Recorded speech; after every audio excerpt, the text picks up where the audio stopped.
You are lying completely still, out in the open, face down in the ruins of a city. The sun is burning your back. An insect crawls across your cheek, and you cannot move, not even a millimeter, because somewhere out there, on the other side, someone else is doing the exact same thing, waiting for you to make a mistake. This was not a movie scene. This was a normal working day for Lyudmila Pavlichenko, a 24-year-old history student who, instead of finishing university, became the deadliest female sniper in the history of warfare. 309 confirmed kills. Some estimates claim the real number may have been even higher. The Germans offered her chocolate and the rank of officer over loudspeakers if she surrendered. When that did not work, they threatened that when they captured her, they would tear her into exactly 309 pieces. She did not surrender. And by the end of the war, her name became something German soldiers whispered to each other in the trenches like a warning. But here is the twist most people do not know. This woman, who spent months killing enemies from hidden positions in the ruins of Odessa and Sevastopol, eventually ended up in the White House, drinking tea with Eleanor Roosevelt, and remained her friend for the next 15 years. How did that happen? And what does a sniper duel to the death look like when it lasts 3 full days? Stay until the end, because the story of the cat trick sounds like something from a thriller, but it actually happened. Lyudmila Pavlichenko was born in 1916 in Bila Tashkva, a small city south of Kyiv, in what is now Ukraine. As a child, she was everything people of that time did not expect a girl to be: competitive, stubborn, always ready to prove that she could do something better than the boys around her. It all began, almost by accident. A neighbor's son was bragging about how good he was with a rifle. Lyudmila could not stand it. As she later remembered, that was enough to send her straight to a shooting range, and it turned out she had a natural talent. Soon, she earned the Voroshilov Sharpshooter Badge, a Soviet civilian award for marksmanship, and continued improving her skills even after enrolling as a history student at Kyiv University. At the same time, she also joined a sniper school. At first, it sounded like a hobby. Nobody could have imagined what that hobby would become. Then, in June 1941, everything changed. Germany launched Operation Barbarossa. Hitler's armies crossed into the Soviet Union with a speed and force almost no one was prepared to resist. Lyudmila, only 24 years old, did not hesitate. She went straight to the recruiting office in Odessa and asked to be accepted, not as a nurse, but into the infantry, with a rifle in her hands. The officer laughed at her. He suggested she become a nurse, like many women who volunteered at the time. That was the usual answer.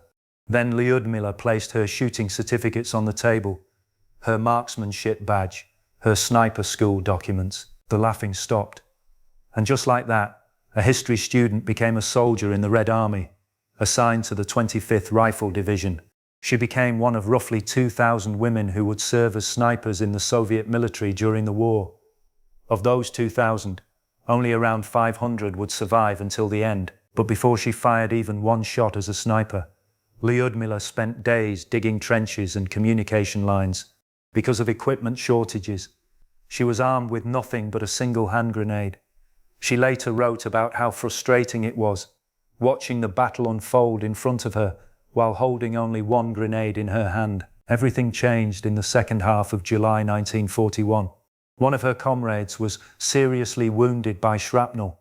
Before being evacuated, he handed her his rifle, a Mosin Nagant, the standard Soviet rifle of the time. On August 8, 1941, Lyudmila acted as a sniper for the first time in the true sense of the word.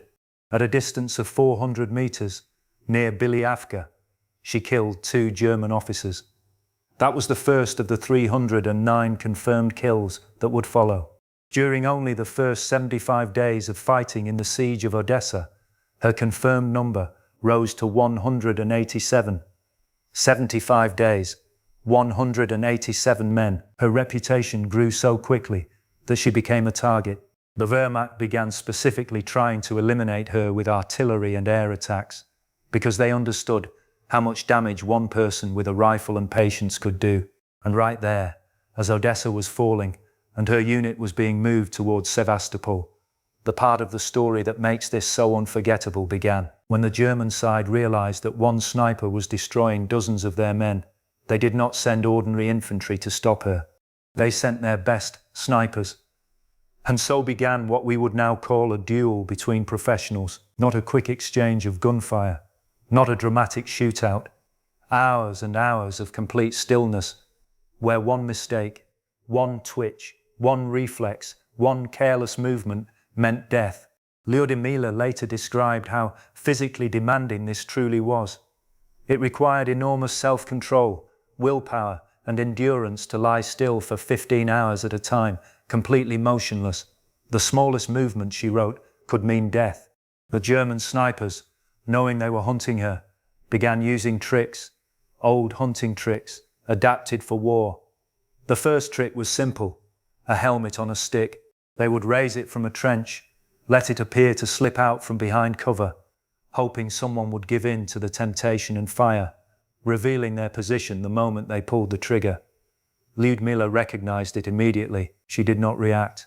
Then came the second trick. The enemy sniper released a cat. The cat walked calmly through the open area, as if everything was perfectly safe. The idea was to convince Lyudmila that no one was nearby, that she could relax, maybe even move position. She did not move. Then came the third and boldest trick of all. The German sniper set up a life-size dummy, dressed it in a full German uniform, and slowly moved it through the ruins, trying to provoke a shot, trying to make her waste her position on a false target.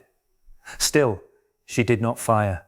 And then, after none of the tricks worked, the enemy sniper himself, convinced there was nobody nearby, raised his binoculars to check the area. That was the only mistake she needed. One shot, it was over.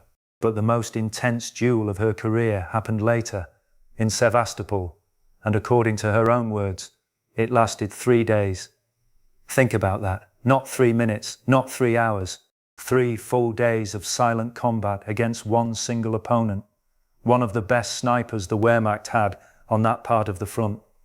3 days of lying in ruins, changing position millimeter by millimeter, waiting for the enemy to make even one mistake, while he was doing exactly the same thing to her. Lyudmila later described this experience as one of the most tense moments of her entire life. Not the bloodiest, not the most spectacular, the most tense, because the psychological pressure of such a long duel against an opponent just as skilled as you is worse than almost any open battle. In the end, as she said, the enemy made one move too many. One single wrong movement after 3 days of perfect discipline, and that movement cost him his life.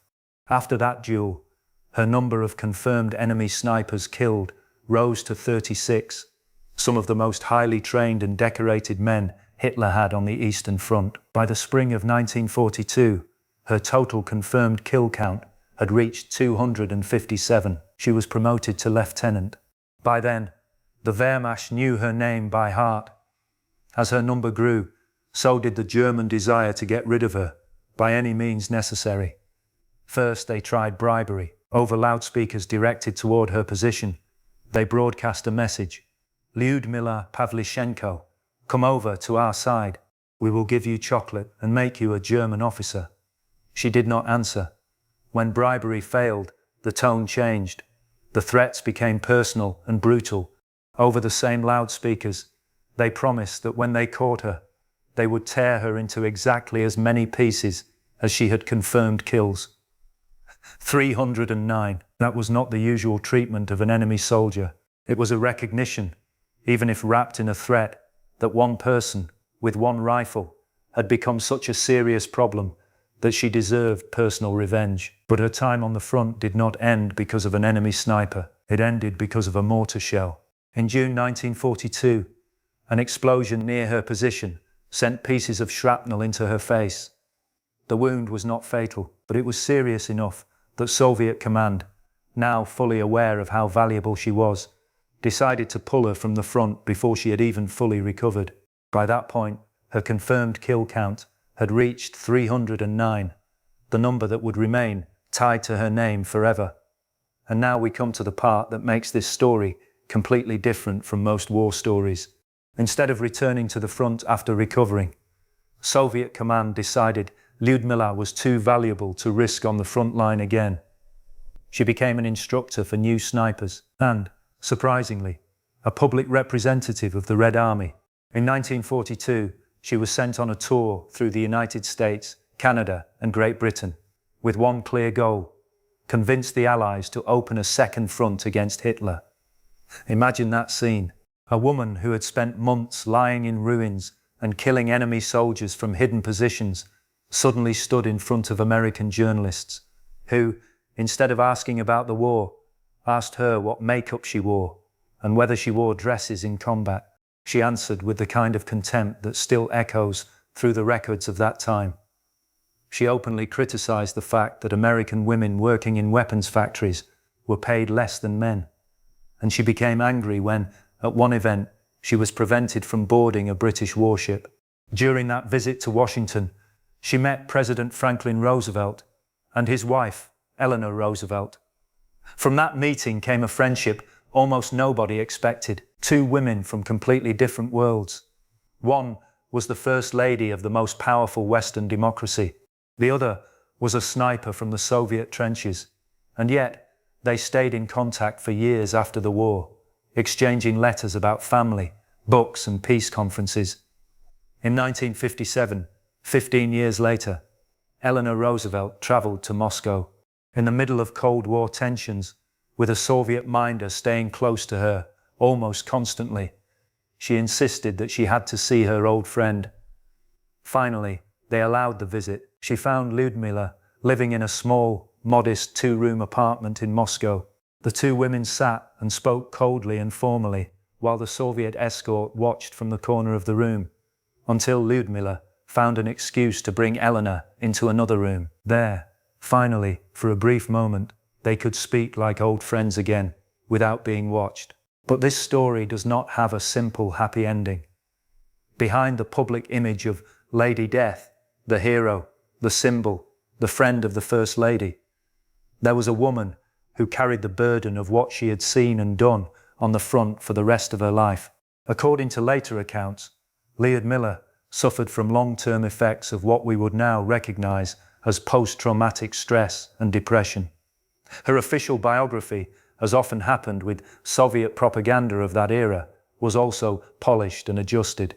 Certain personal details were changed to better fit the image the state wanted to show the world. But what was not polished, and what should not be ignored, was the real number: 309 confirmed kills, from a woman who, in 1941, had been a history student and who chose to take up a rifle instead of books. She died in 1974, at the age of 58, from a stroke. What makes this story different from most sniper stories is not just the number, it is the contrast.